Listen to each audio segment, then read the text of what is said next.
MDG TV, une chaîne Want pour la cause de Christ. Mafuta ya sika, mafuta ya sika, mafuta ya sika.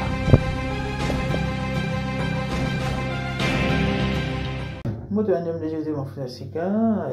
Nzama papa mbulanga ibino bisika nyonso bino. Quand on est au mission on va basango. Alors bandeko babolingo Michel Falana, c'est déjà quelques jours passés. Bangonge bandeko zomate. On est tout en concert au PESA. Il y a moto décidé de quand même tout PESA conseil. Je suis la grande dame avec un grand jeune.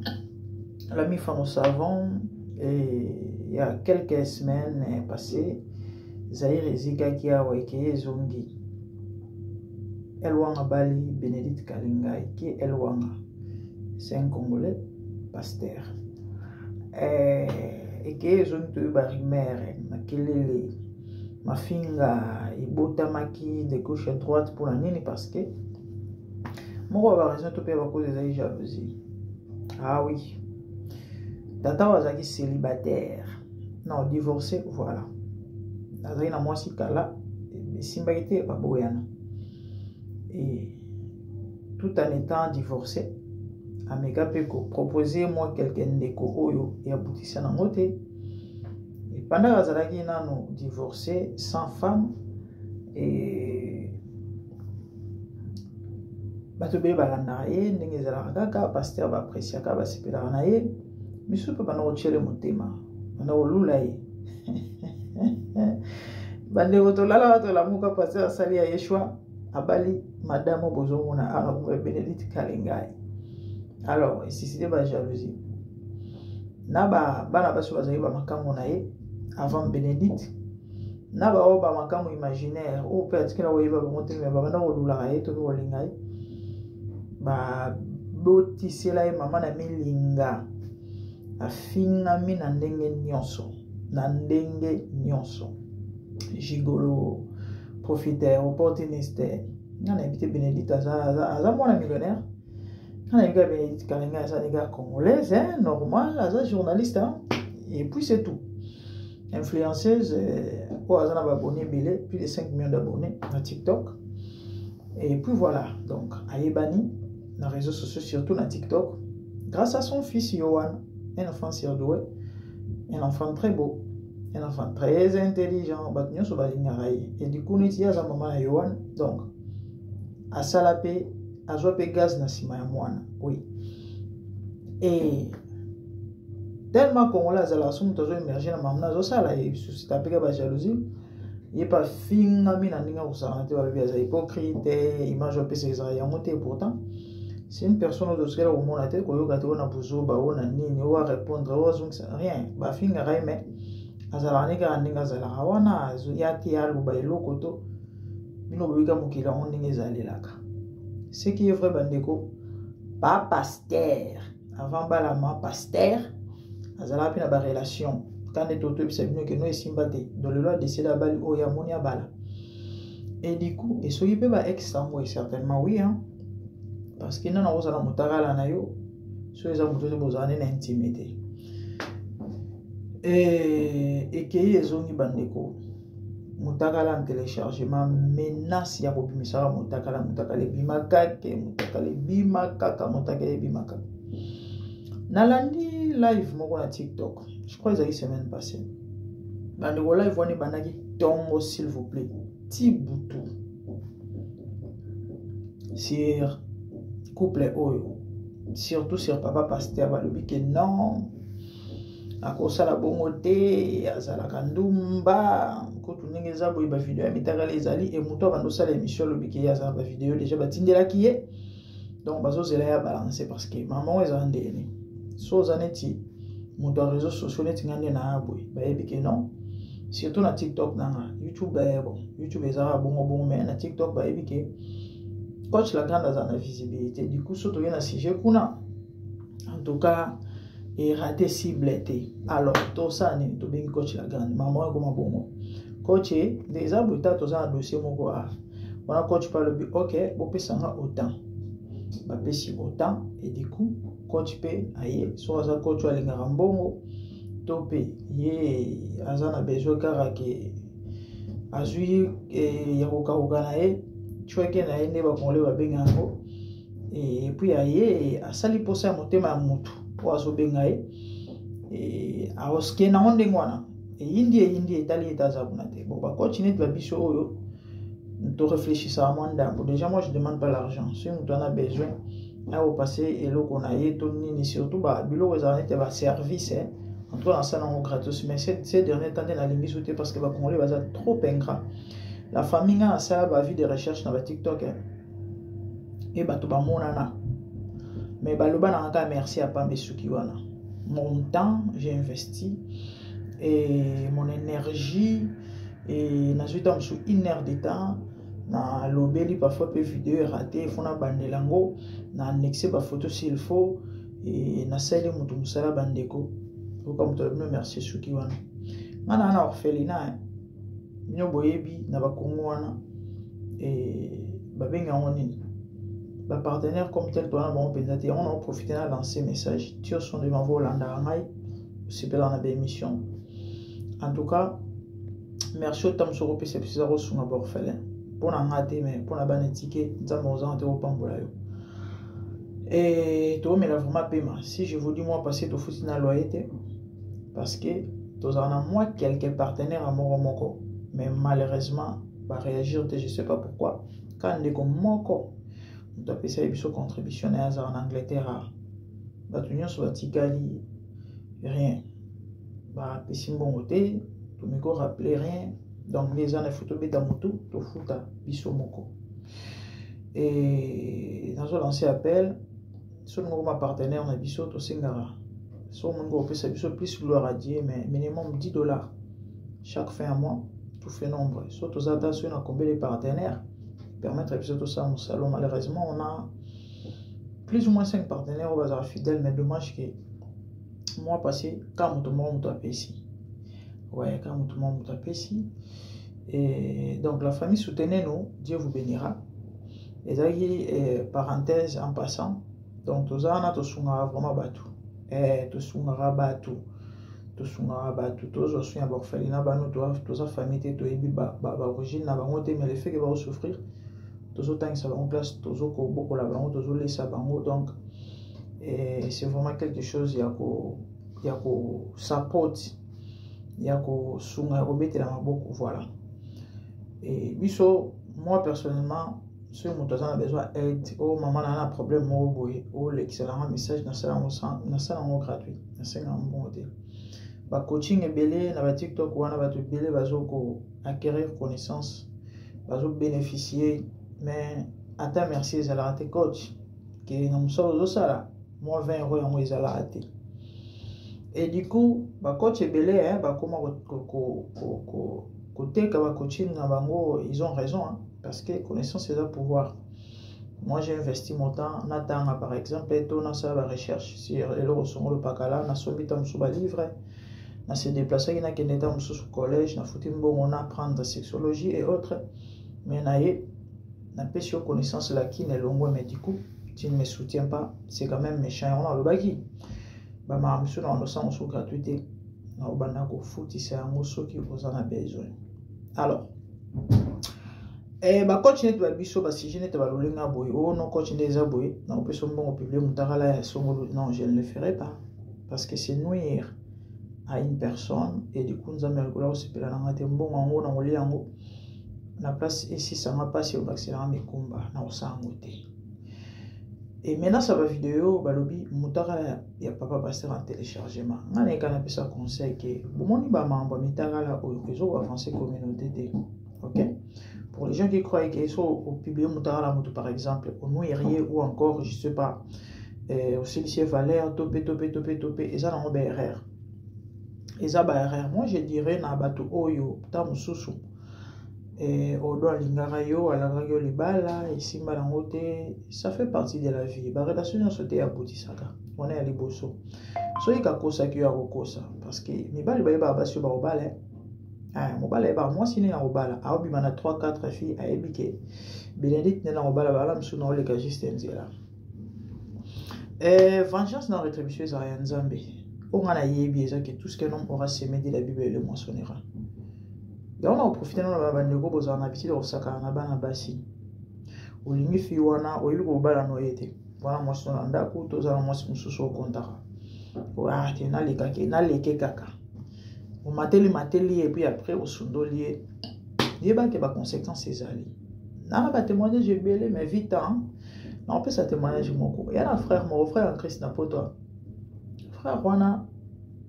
abali juste qu'après kobala tant qu'abali bandeko impuissance et bétail bosu bomona elo on est eleki frère wana avanda bongo pendant plus de 5 ans ba hôpital ezo simba te moko mususu azola tandoto bazoka dondeti mutu mo voix moko mutu mo azokanele yo makambo sala bana basi yo. En fait les frères avant bala asakana na ba fille ya des gars la bana batu ya des gars bandeko conséquence moteur et bêta tellement sauté. Donc pour dire que moto ko sauté justice Nzambe ezalaka endimela ngai Nzambe sala mambrole ka bato mokili yo o publier mutaka et puis après suki na ngwana et on les gagne en paix parce que les solons en paix et comme déjà dans condamné on va matière comme belé surtout 2025 année mon basi va saler la matière en désordre. Les solons va domber au bosana bango Congo ils en ont ka bongo so matière ata ils en ndengeni les amont pas matière ça la un mois na net kangi penda pendant un mois lo bagé non ils ont ba sous matière ils ont bima matière et bimi ba sous matière ils ont bima ndeta mso ça la mois un mois kangi net mais que non ka bima ywana non ba makambo ezaka tellement ebele eroleka au bible mutaka la yeleki yo mon que tian au nuire en moto mais yeba que yo se venger fallait noti que Nzambe va venger peut-être Nzambe alinga ita mususu a corriger koleka yo et puis mon na lo bala bandeko basi oyo ba boya bango na mibali to pe o ba regrettera tant sur relation mo boy écoute mobalo alinga ine yo te yo regretter et pourtant soyez bozaki na ensemble on va souffrir parce que là où il n'y a pas l'amour ils ont la souffrance moto bovanenda kumoko mobali na yo abali encore bolingani bozana e kaninga côté o souffrir vie mobimba suka na ngo bomano kalibala soza moto penza o bomano kalibala sikoyo esimbi na ngota boyo sepela kutu o singa Nzamba saluka sokuta na moto kolinga yo na place au regrettant mouvement atikala ne wolingote donc ba kokabora muso ezana ba délivrance ba to belende ba ibarate ba kokabora beleza ba délivrance parce que la personne ne t'aimait pas vice versa ça dans un moment c'est dans un moment la personne ne t'aimait pas donc tu as sombre de m'avoir regretté bolingo mo akenda comme on a le qui ça autant et sa vie OK le fait que ça na bon moi Nzamba capable ko pesomie komisa Nzambe et puis c'est quand Nzambe apesa yo moto ya olinga yo tel que tu es na ba qualité na ba défaut na ba faiblesse parce que moto tout na mokilo za na moto ne peu importe lo lenge na yo mukuse molai mabe mwindo moto monene ilongi compliqué moto to za na moto na ye ba frère Patrice babalati lelo to Patrice vraiment na bon temps Patrice za na Patrice to yeba so ya 35 ans passé non on soit Patrice maintenant ma PC Esther vrai chéri abotele tabana itoko c'est ça. Donc, aux anneaux complexité, aux anneaux mobile, vice versa. Et Moutara les offres communauté. Bon, bimsa Moutara là, bien vous canzanetti que non, bon nuire au contraire, bon vimbissez vous d'autant sous moto et je vais vous expliquer. Era et wana, biso kanzai era au changer, hein. Na CP là qui awa, na lobi que non, era monogole qui est ko fingele qui est certainement. Il aurait gagné monoko malheureusement nzoka ndekutu et que ce que vimbisa era mutu era oyo adiminya mafinga parce que era ya kala na avant mutaka le bima des era différents ben oui era na ofinga tala te mais depuis kara comment mo fréquenter ba majabu na ba to misusu na mo ba conseil bo constater que moi ma belé attention sauter échanger ka abana su ko finga penza ninga na ko finga te penza vrai sens du bon ma finga bien que ça déjà mon nom quoi ya sali droit de réponse to émission à lobi ndenge zala kaka mais ko finga ndenge era zala kala era ndo finga su bongote mais era azongeli makambo ko finga bozana ngo idete hein na auto olanda mikolo leki émission moko era fingi mama Karine Mokonzi mais c'était grave pour nini parce que après publication Mutakala bana basi basepeli balobi Karine okosaki eloko lobaki mpose nzoka ndeza nde bien boy evimbisi era moto bino boyebi les hommes baza toujours na ego moko boy qui mobilité qui lolendo wana bazala nango ediku bino boyebi communauté lula Mitakala donc bango pona bango ngondo nde finalité mokili bana basi bakomi tina koleka na ba vidéo sans gêne pona kokumisa Mutakala ya era et place era zali vous croyez quoi et ko humilier et ko vimbise ma peka do era na minute alo équipe na émission alobi na lakaka bino na ebisaka bino ne me publier jamais parce que mokolo boko salamo vous avez créé des problèmes pour amier baki et alobi lelo on a mon dire syphilis na si désolé nanga parce que ba proposition ya ndengo na bwana ngo idete basi tout bazo le katina ba image na bilili bazo ka sonité bango balobi biso ka era na ba mama kongo bazo lula era bango yo balobi bango nyo se fo ba meka era donc et baby si kutu lisu moto et na place moto a changer bandeko moto a baby koleka siko bozo la kabo publier Mutakala elwanga botala odon bande obolimbisa ngai botala odon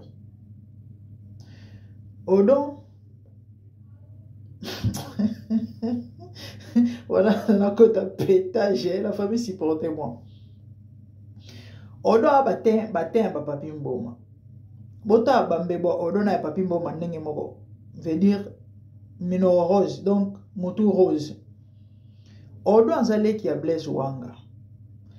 Wanga ba mutakaliza pe juste après quelque temps après ba période ba mutakaliza papa pimboma bobi papa pimboma batra record Mitakala Blaise Wanga même mana ba papa pimboma mutasala décryptage à Mitakala na Marie-Laure bato ba ye banda kolanda Marie-Laure depuis ba se rappeler Marie-Laure asala ba décryptage à Mitakala a classé Mitakala ya libosu ya mibaleti na suka bandeko Blaise abima soki deuxième soki je sais pas c'est le frère propre de Wanga OK boyebi ba femme to pe ba fille congolaise likamba Mutakala ya monene ezala combat na bango et likolo nango bakisi mbebo rose donc moi je ne crois pas que egoya ko humilier nde bo kanisa wana je ne crois pas que egoya ko humilier nde bo kanisa là mais au contraire et yande tam susu pour les gars ko baby ça yeli susu ndenge baby si era Ramsès parce que batu ya mitu mbunju na sima dikoshi liboso bazanga raté ba ke no bomela Bénédicte Libala parce que ba ko proposer na ndenge nyoso ba ko chambo na forme nyoso ta boyebi réseaux sociaux bo mona tala so makasi te bo mona réseaux sociaux moi j'ai envie à moi pasteur a déjà papa abetelanga ba ventire belé baningani ba pasteur basala ka pe basala encore ba pasteur ba bogar wana et belé bo mona ba sponsor na bango za ba mama o basimba mo ba mbongo et à soutenir on a bambongo yosko kenda ofia kulaye donc mikolo to comprendre tata na ebisanga lobi nazala na deux montres Rolex valeur à 6 000 euros ya maman mo to kabila ngo sombela ngo na des circonstances différentes pour nani parce que linganga ya lula ngai réseaux sociaux bo mona bandiko nanga na ebité bref pona ke musika te ko publier Mutakala elwanga nde bozo kanisa wana et ko za oya na ko humilier yete to pe ko tisse soki déjà nano tango babani ko finga na ba mamba libala vous savez quoi au ba français ba loba quelquefois les malheurs est bon odo nzana ba 73 000 abonnés plus ou moins na TikTok pendant que je vous parle na minute on est non solo na bino on a gestion na ba 200 000 abonnés de actualité au fin de ces awa nde moto pese ba abonné na ba vie elle wanga zai soto Hollanda il faisait plus ou moins estimation 150 vies na live en direct au ba Hollanda na TikTok actuellement on doit ça là 1000 vies live à côté azoté ya batu batondi plus de 1000 ba comprendre donc pour dire que ko humiliation nyonso batu bakanisa que ça humiliation za na humiliation te bino bomone ti ke no boyeko nzoka ne malheureusement eloko ane kusuko fula mutu nde boto ba na lingala na moins d'un mois en espace à 2 semaines à longue de 70 000 abonnés à 200 000 abonnés pour nini parce que ba publier qui parce que ba finga qui parce que ba bamba qui mabanga parce que de 150 vies à 1000 vies en direct live c'est ça donc conseil ezake vengeance sans rétribution à Nzambe botika Nzambe a justifié bino ok si réellement il vous a fait du mal ndenge bolobana parce que congolais des fois on peut baloba eza non ba vérité te miso ezaka kanda to be méchanceté kaka to nuire moto kaka donc moi je crois que eza na solution te ceux qui pensa ba compte à rendre eza wana botika Nzambe nde alekana ko juger to pe ko futa mutu na mutu ko landisa ma misala na et non bino bo se venger en faisant ce que vous voulez faire là donc on est des conseils na ngai et na oloba pe na mutu nyonso autant musuza na relation to ya moi surtout ya mobile etika on a défaut ko sa no e mabete ozana mitakala ko publier na wote tika nyonso na maboko ya Nzambe yemo mutu ayebi ko mateske aolega na futa mutu wana. Donc c'est ça. Ngai nasuki nanga awa, abonnez-vous massivement sur MDG TV. Ma foute c'est activez la cloche pour ne rien rater, partagez nos vidéos, commentez, likez et aussi la biso bien makasi. A to pesa ka to li, a to conscientisaka, awa to exhortaka. Donc biso ça na biso ya mwana to sali analyse et puis to pesa conseil à banti valerte à ma fingate. Je vous aime, moi c'est la grande dame, merci, au revoir, bye. Zambe na moya, olatike mo vanzina mo santu. Ozinga mina bajelo, bakoye mela kayo tongo pe popa. Zambe na moya, olatike mo vanzina mo santu. Ozinga mina bajelo, bakoye mela kayo tongo pe popa.